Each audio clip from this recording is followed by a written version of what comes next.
নমস্কার, good evening friends. একটু পরেই তোমাদের আমি শুভরাত্রি জানাবো। আসলে আজকে তো রবিবার, আর আজকে কিন্তু আমার সানডে সাসপেন্স নিয়ে আসার কথা। জানি না কতজন আমাকে মিস করেছো বা ভুলে গেছো আমার মতো।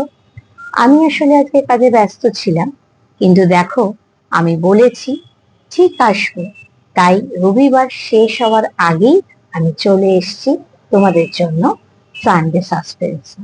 আর বলেছিলাম যে আজকে আমি হেমন্ত কুমার রায়ের ভূতের রাজা এই গল্পটার লাস্ট পার্টটা শেষ করব, তারপর আমি আবার নতুন একটা গল্প দিয়ে শুরু করব।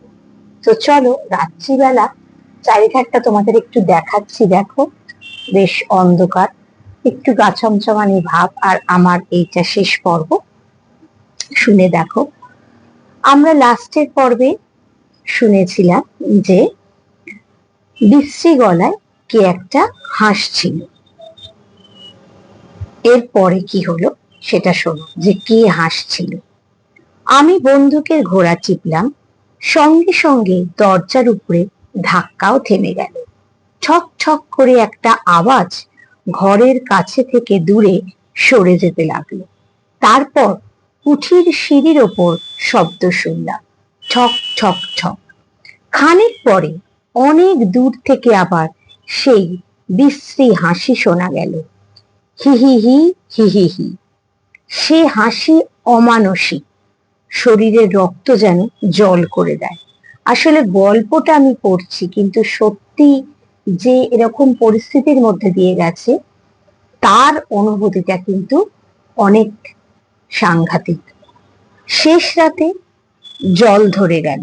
সকালে দরজা খুলতেই কাঁচা সোনার মতো কচি রোদ এসে ঘরখানা যেন হাসিতে ভরিয়ে তুলল। রোদ দেখে মনটা খুশি হয়ে উঠল।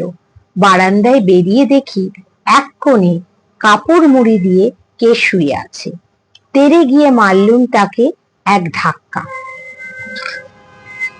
ধর্মর করে সে উঠে বসলো, সেই সাঁওতাল পুরুষটা।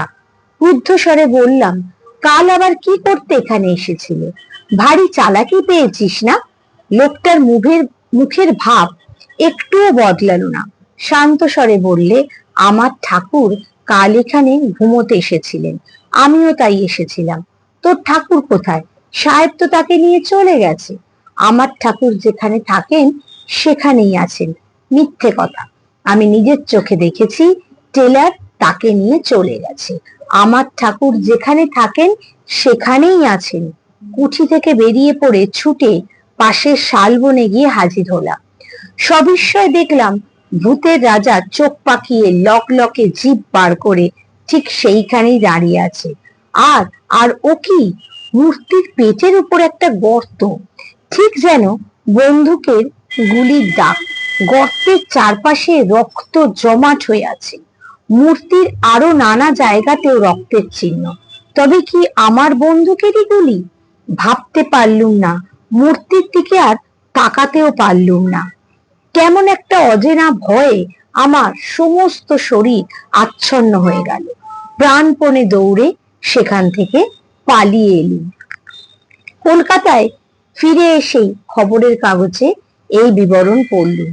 সাঁওতাল পরগনার police superintendent mister J Taylor কর্ম হইতে অবসর লইয়া বিলাতে যাইতেছিলেন, কিন্তু পথের মধ্যে এক বিপদে পড়িয়া খুব সম্ভব তিনি প্রাণ হারাইছেন। স্থানীয় জঙ্গলের ভিতরে তার মোটর গাড়ি পাওয়া গিয়েছে। মোটরের ওপর ভিতরে ও চারিপাশে রক্তের দাগ, কিন্তু মিস্টার টেলার ও তার আর্দালির কোনোই সন্ধান পাওয়া যাইতেছে না।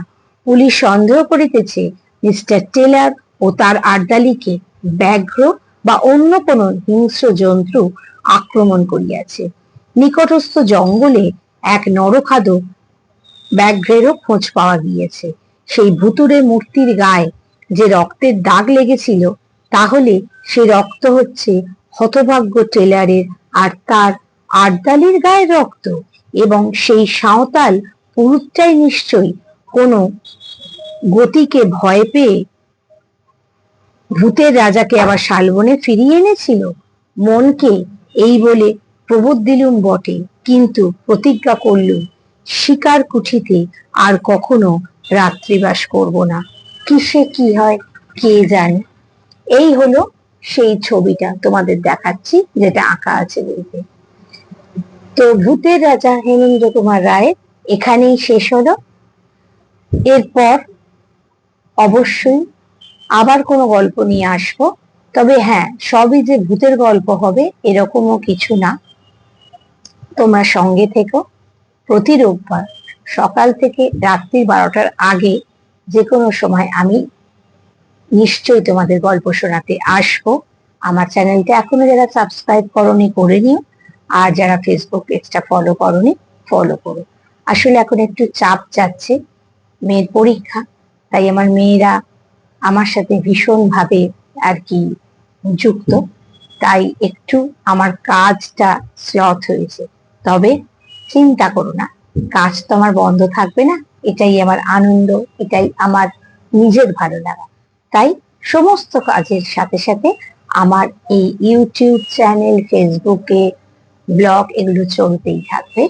হয়তো একটু কম 2 মাস, তারপর আবার আমি পুরোপুরি দমে করব, কিন্তু অবশ্যই ফিরে আসবো পরের রবিবার। সঙ্গে থাকো, দেখতে থাকো।